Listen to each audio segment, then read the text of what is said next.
tupungiane mikono, makofi na vigelegele vingi kwa ajili ya Bwana. Nichukue nafasi ya kumshukuru sana Mwenyezi Mungu wa mbinguni na Baba wa Bwana wetu Yesu Kristo, ambaye kwa neema yake na kwa upendo wake wa pekee sana ametusaidia kwa mwaka huu wa 2026 na hasa kwa ajili ya mpango kazi wa idara zetu, na leo tuko katika tamasha la uimbaji idara ya vijana katika dinari yetu ya Kigamboni. Niombe tusome kitabu kile cha Methali sura ile ya 6. Kitabu cha Methali sura ya 6. Niombe nisome kuanzia ule mstari wa 6 hadi pale nitakapoishia. Ewe mvivu, mwendee chungu, nitafakari njia zake upate hekima.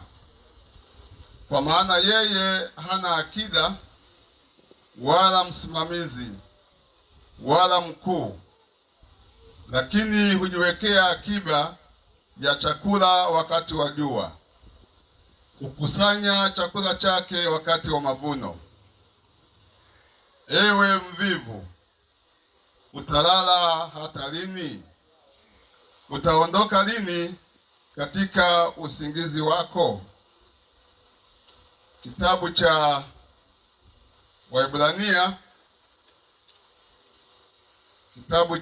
Waebrania sura ile ya 12. Hapo pia naomba nisome kitabu cha Waebrania sura ile ya 12 mstari wa 14.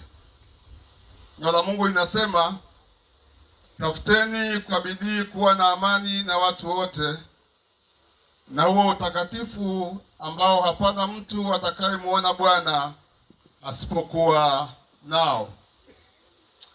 Baba Mwenyezi na mwenye rehema, Baba wa Bwana wetu Yesu Kristo, wewe uliye asili na chanzo cha mambo yote hapa duniani, na hata kabla ya kuumbwa kwa misingi ya dunia, tunaamini kabisa Mungu wetu wa mbinguni, wewe ulifahamu siku moja tutakuwepo mahali hapa, na hata tulioko hapa hatujaja kwa bahati mbaya, ila tunaamini kabisa wewe Bwana ulikusudia tuwepo hapa.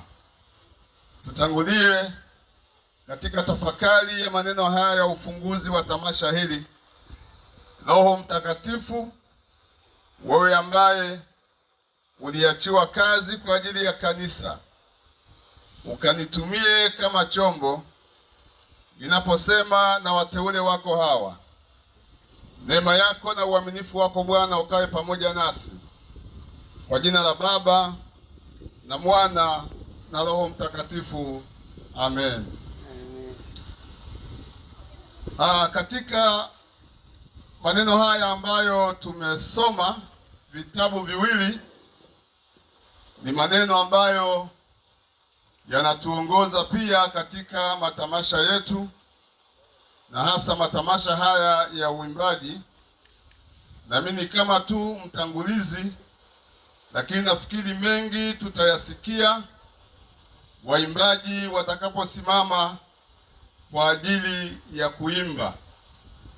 Tunaona kwenye kile kitabu cha waraka kwa Waebrania sura hiyo ya 12, tunaona inazungumzia habari ya amani kwa watu wote. Inazungumzia habari za amani kwa watu wote. Na siku zote Mungu ambaye ametuumba sisi wanadamu na kutupatia nafasi ya maisha ya hapa duniani, anatutaka sana sisi wa Kristo tuwe na watu wa amani katika nafasi na maisha yetu tulionayo. Maana yake nini? Mtu asipotaka kuwa na amani na watu wote, ndani yake atakuwa na moyo wa chuki. Atachukia watu wawe wa karibu yake, au anaweza kuwachukia watu wowote tu katika nafasi na maisha yake aliyonayo. Kwa nini? Ndani yake amekosa amani. Na mtu akikosa amani, utamuona wakati mwingine atakuwa mtu wa magomvi. Ni mtu ambaye wakati wowote yeye anaona ugomvi ni kitu cha thamani sana kwake katika nafasi na maisha yake. Lakini pia au atakuwa mtu wa visasi. Mtu akimkosea, mtu akimfanyia jambo baya, kwa sababu ndani yake sio mtu wa amani, ndani yake hajaweka amani na watu wote, yeye atakuwa mtu wa visasi. Ni mtu wa kulipa visasi. Akimkosea mwenzake sio mtu wa kuachilia, na wala hata itaka amani ije kwa ajili yake. Yeye atakuwa mtu wa visasi kwenye maisha yake. Nini ambacho Mungu anatuagiza leo? Anatutaka tujaribu kuishi kwa amani, na hili ni agizo lake Mungu mwenyewe. Na Yesu akasema, amani yangu ninayotoa sio kama ulimwengu unavyotoa. Amani yangu inavyotoa sio kama watu wengine wanavyoweza kuitoa katika nafasi na maisha yao walionayo. Bwana Yesu asifiwe sana. Bwana asifiwe. Kwa amani ni kitu cha muhimu sana kwenye maisha ya mwanadamu, kwa sababu hilo ni agizo la Mungu mwenyewe. Mungu anatutaka tuwe watu wa amani katika nafasi na maisha yetu. Wakati mwingine kama wanadamu tunaweza kutofautiana katika mitazamo, na hata katika mambo ambayo unaweza kuwa unafikiri kwamba hili liwe hivi, lakini tunatakiwa kuishi katika maisha hayo ya kuchukuliana. Kuna mwingine tu anaweza alipofika katika mazingira haya ya Mwasonga leo hii, na ndani yake anakosa amani. Anaishi kwa kipindi chote cha tamasha, unamuona kabisa ni kama amani haiko ndani yake katika maisha yake. Kwa nini? Kwa sababu inawezekana labda kuna namna ambavyo alivyokuwa akitazamia, amejiandaa na anajiandaa kwa ajili ya maandalizi ya safari. Kwa kufika tu, labda pengine kuna mazingira ambayo aliyatazamia kuyaona, kwa anapoyakosa hayo kuyaona, ndani yake amani inaondoka. Bwana Yesu asifiwe sana. Amen. Kwa hiyo anaondoka kwenye agizo la Kristo ambalo anataka watu wake wawe na amani katika maisha yao. Na Mungu atusaidie sana. Mahali popote palipo na amani kuna maendeleo. Mahali popote palipo na amani kuna utulivu. Palipo na amani kuna upendo. Palipo na amani watu wanaishi kwa kuheshimiana katika nafasi na maisha yao walionayo. Tunaona pia mwandishi wa kitabu hiki anazungumzia sana habari za utakatifu, na hilo kanisa limetengwa kwa ajili ya Mungu. Na kama kanisa limetengwa kwa ajili ya Mungu, huyo Mungu ambaye ameliandaa hili kanisa anataka wanadamu wajiepushe na mambo ya dhambi katika nafasi na maisha yao. Bwana Yesu asifiwe sana. Wajiepushe na mambo ya dhambi, wakatae dhambi, maana dhambi ni utumwa. Mimi nasema mshahara wa dhambi ni mauti. Kwa hiyo mtu akiishi katika maisha ya kutenda dhambi, kwenye maisha yake mshahara wa dhambi ni mauti. Kwa nini? Kwa sababu anaikimbilia dhambi, na dhambi ilimfanya mwanadamu akatengana na Mungu katika nafasi na maisha yake. Wazee wetu wa kwanza kwenye ile bustani ya Edeni, Mungu alipokuwa amewaumba, amewaweka nafasi nzuri kabisa ya kutawala na kutunza ardhi. Lakini walipofika mahali walipomkosea Mungu, wakafanya dhambi, hiyo dhambi ikawatenganisha na Mungu katika nafasi na maisha yao. Wakati mwingine unaweza kuwa mwimbaji mzuri sana, unaweza kuwa na sauti nzuri sana, unaweza hata unapoimba, yani watu wanakufurahia katika nafasi na huduma yako ulionayo. Lakini je, umejitenga na dhambi? Au unaimba unatuelekeza tu kama kibao ambacho kinaelekeza, lakini wewe hauendi kule unakotaka watu wa Mungu waende katika nafasi na maisha yao walionayo. Bwana Yesu asifiwe. Amen. Bwana asifiwe, watu wa Mungu. Kwa hiyo Mungu anataka wanadamu wajitenge na dhambi. Anasema na huo utakatifu mtu hawezi kumuona Bwana asipokuwa nao kwenye maisha yake aliyonayo. Kwa hiyo Mungu atusaidie sana tunapomtumikia Mungu. Mungu sio tu anaangalia huduma, sio anaangalia vipawa alivyoweka ndani yetu, lakini pia anaangalia utakatifu ndani yetu. Na anasema heri wenye moyo safi, maana hao watamuona nani? Watamuona Mungu. Bwana Yesu asifiwe sana. Na Paulo akasema nisiwe mtu wa kuwahubiria watu wengine, mimi nikaja kuwa mtu wa kukataliwa. Na wakati mwingine kuna watu wanaweza kutunga nyimbo nzuri sana zinazompendeza Mungu na watu wakabarikiwa, lakini yeye ndani yake Mungu tayari ameshamkataa. Kwa nini? Kwa sababu bado anayaishi maisha yale ya dhambi. Bado anaishi maisha, kama ni ya ukahaba anaishi kwenye maisha ya ukahaba, kama ni kwenye masengenyo anaishi kwenye maisha ya usengenyo, kama ni uongo anakuwa ni mtu wa uongo, kama ni udanganyifu anadanganya vitu vingi sana kwenye maisha yake. Kwa anasema jitahidini sana kuwa na amani. Wakati mwingine hizo chuki na huo uongo unafanya watu wanakosa amani katika nafasi na maisha yao walionayo. Bwana Yesu asifiwe sana. Bwana asifiwe, watu wa Mungu. Kwa Mungu atusaidie sana tunapoendelea kuishi, na hasa Mungu kwa namna ambavyo ametuamini kwenye maisha yetu, tukatae dhambi. Jitahidi sana kukataa dhambi. Dhambi ni utumwa. Dhambi inakutenganisha na Mungu. Unaona kile ambacho kilitokea kwa wazee wetu wa kwanza. Baada ya kumkosea Mungu, hata kama alitengeneza mlango mwingine wa neema, lakini bado Mungu akasema pamoja na hayo, kuna maisha haya ambayo mtayaishi kwenye maisha yenu mlionayo. Bwana Yesu asifiwe sana. Anasema dhambi zinaleta chuki kwenye maisha ya watu. Wakati mwingine watu wanatazamana vibaya. Hiyo ni dhambi ambayo wakati mwingine inakufanya wewe na Mungu wako, vinakufarakanisha kwenye maisha yako ulionayo. Bwana Yesu asifiwe sana. Bwana asifiwe kanisa. Na wakati mwingine hata manunguniko, yani wakati mwingine watu wanapopanga mipango yao walionayo, ndani ya watu wengine ndani yao kunakuwa na manunguniko. Ndiyo, mtu anaweza kuwa na utakatifu, hazini, haibi, hasemi uongo, lakini manunguniko yamejaa ndani yake. Yani yeye atawanungunikia viongozi wake wa kwaya, atawanungunikia hata walimu wake, atawanungunikia hata waimbaji wenzake. Ndani yake yeye amejaa manunguniko. Bwana Yesu asifiwe. Na hata baadaye tukianza uimbaji, watu wa vyombo hapa wanaweza tu ikatokea itilafu kidogo, watu wanaanza kunungunika.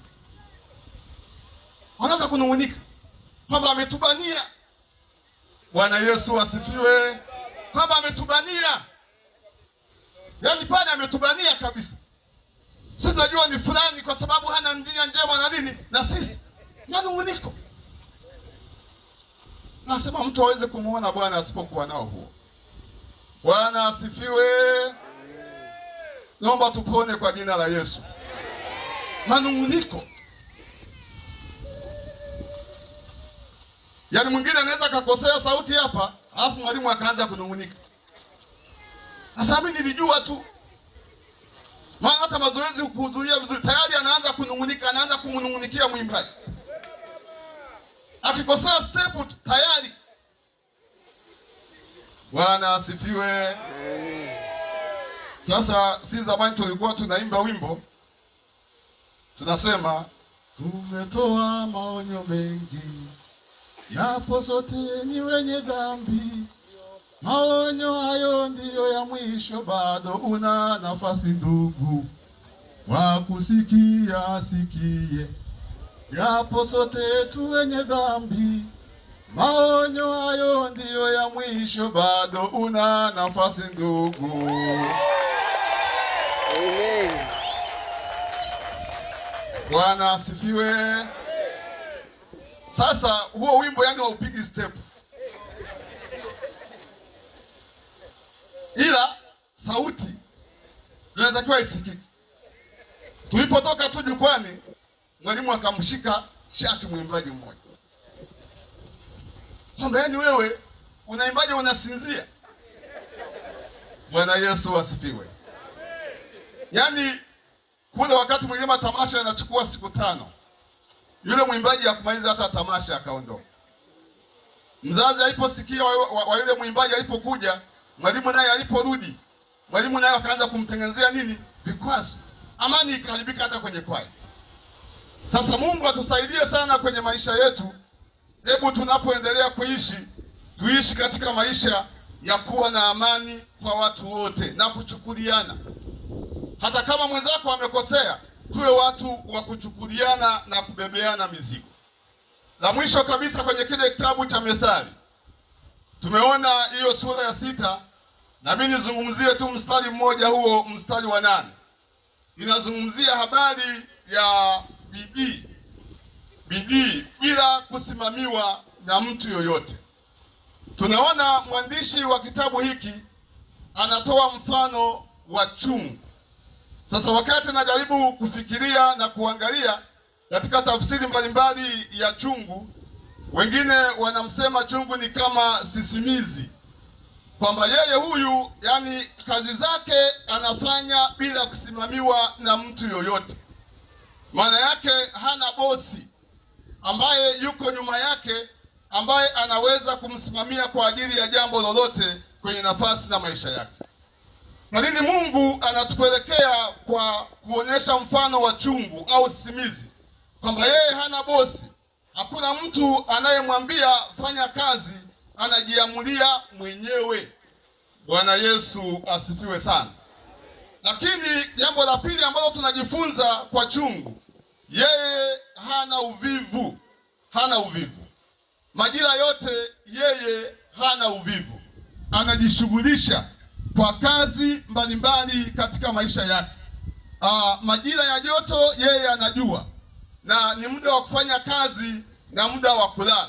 Kwa sio mtu ambaye anahitaji tena kuwa na muda wa kupumzika. Sasa jambo la muhimu sana katika nafasi ya tunayoona kwamba yeye anapanga na anahifadhi chakula kwa majira yake. Kwa anapofanya kazi anapanga na anapata chakula, anahifadhi chakula kwa majira yake. Na sisimizi anatufundisha bila maneno mengi, na hasa kwenye swala la maendeleo. Bwana Yesu asifiwe sana. Bwana asifiwe kanisa. Kwenye swala la maendeleo, kwa nini? Maendeleo yanaleta amani ya moyo. Bwana Yesu asifiwe sana. Yaani mtu anapofanya kazi zake bila kulazimishwa, bila kusimamiwa na mtu mwingine, kwa hiyo anapofanya kazi, anapopata vitu, hayo maendeleo yanaleta amani ya moyo katika nafasi na maisha alionayo. Na wakati mwingine mtu asipokuwa na maendeleo hawezi kuwa na amani ya moyo kwenye maisha yake, hawezi kuwa na amani. Maana anawaza maisha yake yatakuwaje, anawaza nini ambacho atafanya kwenye maisha yake. Lakini maendeleo yanaleta amani ya moyo.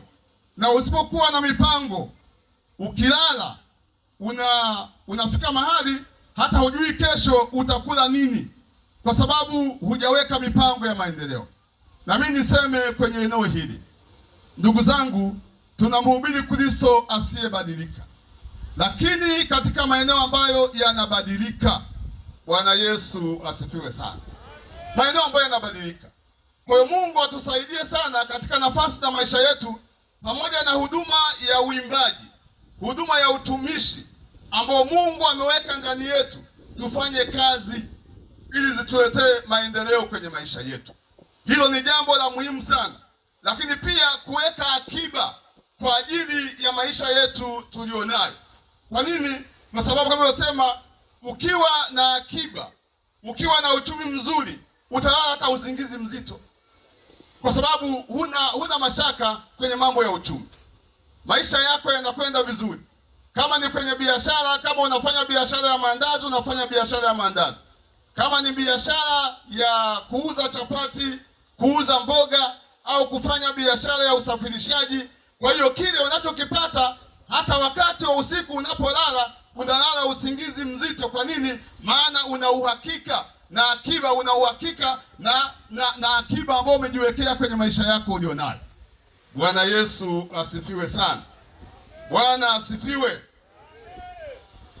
Sasa kuna mtu mmoja mwenzake wakawa anamwambia, ndugu, mbona hujishughulishi? Yaani hatuoni una jitihada za maendeleo yoyote.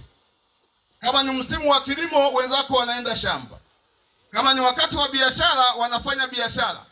Sasa yeye anafika mahali anawaambia, kwani hao walio na vitu na sisi ambao hatuna vitu, mbona jogoo ni mmoja tu? Bwana asifiwe. Sio jogoo ni mmoja tu. Kwani wenyewe jogoo anawika tofauti na sisi ambao hatuna kazi? Jogoo ni mmoja.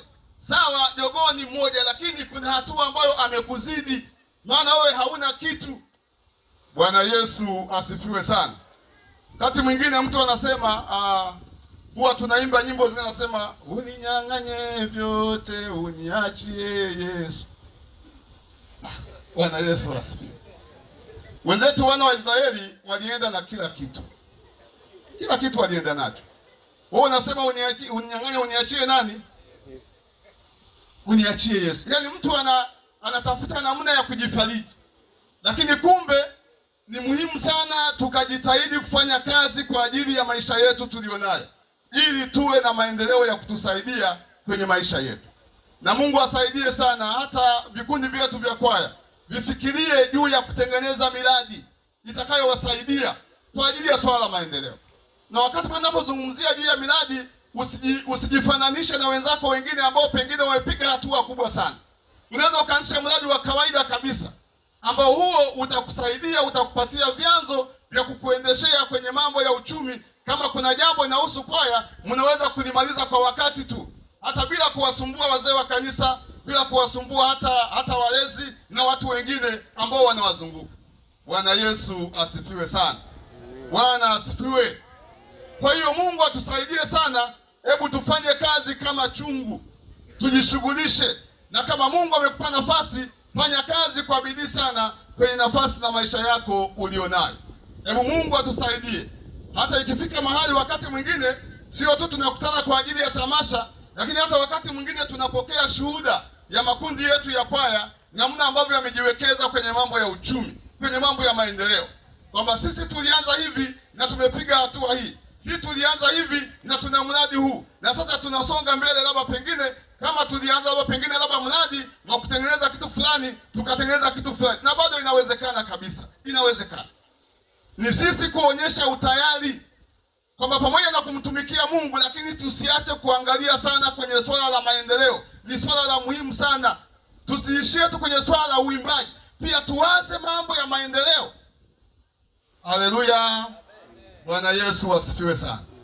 Bwana asifiwe kanisa. Yaani wakati mwingine mtu anaweza hata tu t-shirt hizi ambazo zimetengenezwa, yaani anasaidiwa na watu wengine.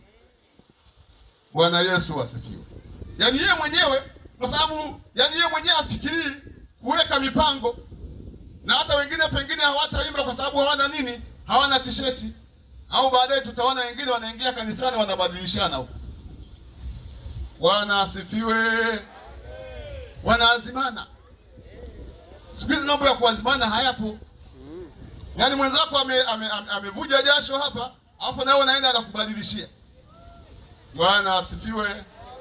Kama perfume yake ilikuwa kali sana, unaanza kukohoa. Kwa jina la Baba na Mwana na Roho Mtakatifu. Amen.